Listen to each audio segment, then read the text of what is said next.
Pemirsa, ide pedanda Gede Ketut Sebali Tianyar Arimbawa pagi tadi lebar sekitar pukul 6 waktu Indonesia Tengah di RSUP Sanglah.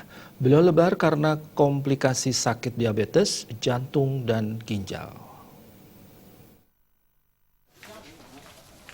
Ide pedanda Gede Ketut Sebali Tianyar Arimbawa merupakan Presiden World Hindu Parisade yang juga merupakan salah satu tokoh penolak reklamasi Teluk Benoa.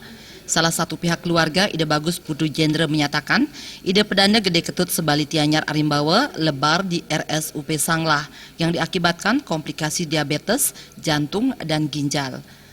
Rencana dari pihak keluarga, jenazah akan dibawa ke rumah duka Jalan Kargo, kemudian besok pada pukul 7 pagi, jenazah akan dikremasi di Mumbul.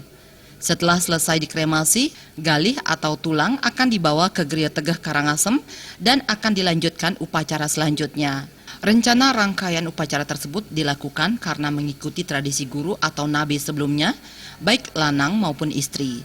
Selain itu, Ide pedanda juga berpesan agar beliau diupacarai secara sederhana. Ide dirawat di RSUP Sanglah sejak tanggal 7 Januari lalu, setelah itu sempat pulang dan bolak-balik rumah sakit.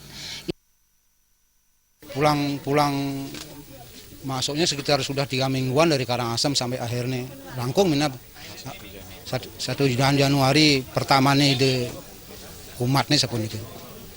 Rencana saking pihak keluarga dan umat pengenike juga dari ide dan pemargin pelungguh nabi beliau mulai hari ini sekitar jam 10-11an keiringan layon ide ke rumah duka Kertesemadi Jalan Kargo.